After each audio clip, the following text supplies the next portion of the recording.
My name is Blaine Creaky. This is George Carpenter. He's one of my strength coaches here on the football team.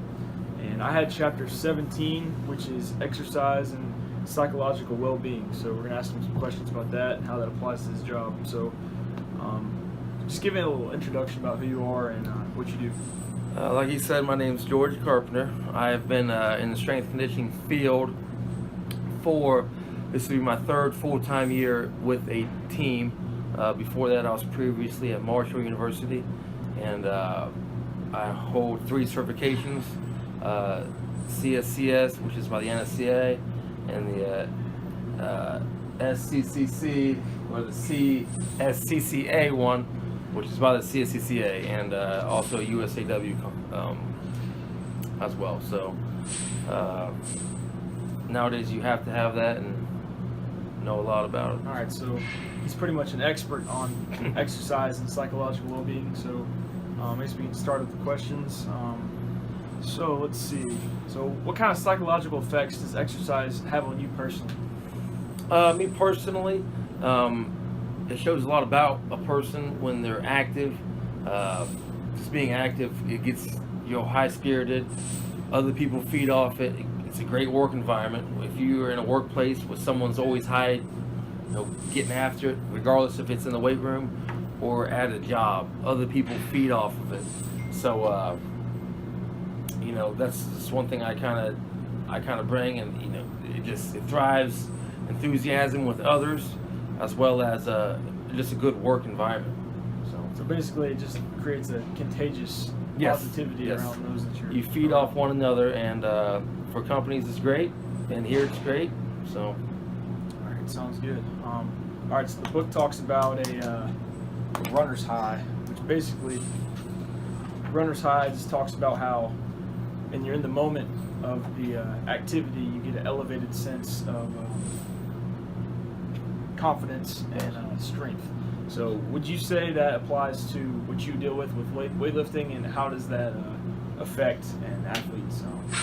Yeah, like with anything we do, is even from like a body standpoint, when you are moving around, working out, you got a lot of blood flow, you got HGH rolling, you got a lot of hormones in your body's pumping right then. So it's going to send a lot of emotions to your brain, and it's going to get your body going. But just from in here, like I said, if I'm moving around, others feed off of it. So but yeah, it is it's almost like a high, because your body, you got a lot of stuff going. If it's adrenaline, if you're getting excited for a max, who knows what you can do when you got adrenaline pumping through your body. So in the book, it also talks about chapter 17, exercise and hardiness. It says hardiness is a personality style that enables a person to withstand or cope with stressful situations. So how important do you think it is for, say, athletes that you work with to be able to cope with stressful situations in the weight room and just with us as students in our lives? Well, the way we see it in this environment we're in right now, in the collegiate athletics and football, you kind of see scenarios where you want it to be tough in the weight room, so when it comes down to a play in the fourth quarter, you can remember what it felt like at that time, and your body is already prepared for that moment in the game. Regardless if it's, if you're just tired and you just need that kind of like, I've been more tired than this before, and it kind of gets your mind right as well as your body. But for some people it's mental, for some people it's physical. What we're doing here is to get you ready physically and mentally. Everyone's different, so some people lack in other areas, but for the most part, when you're in that spot to make that play, you're going to make it because you've done it many times before. Makes sense. So with us, we play football, so a lot of our training is more catered towards strength and conditioning, but that might not be applicable to everybody. So what are some other types of exercise that other people could do, maybe such as yoga or biking? Like, explain how it doesn't matter what you're doing as long as you are being active and consistent. As long as you're being active, and you see it a lot of times in today's culture where video games are introduced and kids are sitting around, or you're working a typical 9-to-5 desk job, and you sit behind the seat all day, every day. You got to find a way to eat a meal, so you get fast food. It's convenient for everyone. So that's the kind of culture we're in now, and you got to adapt it to the active part of it. That's why kids need the video games. If you're playing a video game or doing this, stand up, do something active for a minute, and then sit back down. At least get your body going again, and then bring it back down, play your games, just like in a work environment. You work for an hour, stand up, take a lap around the office or something, and it'll be amazing what it'll do to your work. Just your work in general. You're going to perform better at whatever it is you're doing. But it just overall, now you're getting back to other exercises for the common people, just the everyday weekend people. Biking is great.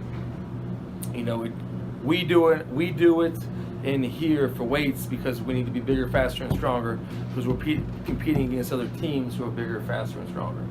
So, but when you're just an average Joe, just on a weekend, it's really good to stay physically fit, which I said, walking, a dog, kind of doing anything to get your mind off of things and relax, because having that exercise just helps out your body in general. From a physiologically standpoint, mental standpoint, your well-being, those kind of exercises just helps you out. Right, good. So it makes it a good point to make is that it's important not to overdo it. So you want to exercise enough to get something out of it, but there's people who take it to the extremes and that's all they do, and they end up getting burnt out. And so you got to find that happy medium. There's no question. So moving on to the next part. So in the book it talks about how exercise can help people cope with depression and anxiety. So could you explain kind of how that works? Yeah, okay, so all it is your mood. If you have a person who is has depression or know of depression, or of course there's a couple different signs and symptoms of it. So regardless of what state it is in too, moderate or severe, but anything kind of to get their mind off of what that's, because it's a lot of neuron synapses. It gets real technical when you start talking about the science behind it, and even if they're on medication or not, it is helping. It's always good to get some, get the blood flowing in your body, get their mind, because what happens is when you start working out a little bit, just doing something, you start noticing your body change a little bit. And when you start noticing it from a perspective, when you wake up, look in the mirror, and you don't see the same person you saw, a week or two ago or whatever, you start to breed confidence. And that confidence, you start carrying that confidence around with you everywhere you go. Now, this is not a cure for it, but you do notice it, and it breeds, it's like a fire inside of you. The more you feel better about yourself, you look better, you can carry yourself around your work environment, your everyday life. You go around feeling like a better person. And that just, from a mental aspect of it, it helps you, get your mind off of those things that put you in those state of minds. If you lost a loved one or whatever, it just helps you cope, getting your mind off of it, and to focus on something else than what the issue at hand was. For sure, yeah. Anything to get your mind off your norm and your situation is good.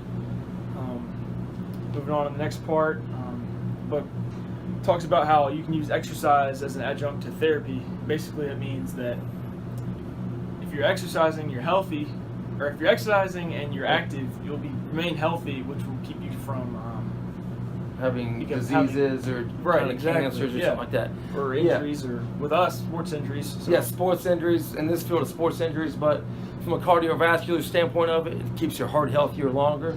Now, eating wise, eating takes part of that as well, cholesterol and all that. But from weight room, just working out, physically, you stay active, your joints and everything, your bones density is stronger, and areas like that. So it is very good for your body.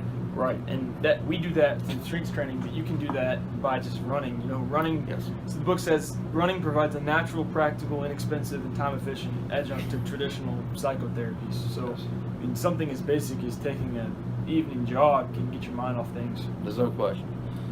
For sure. So, I think we're about wrapped up. All right. Thanks, Mr. Carpenter. Thank for you. doing the interview. All right. And I guess that's it. Yep.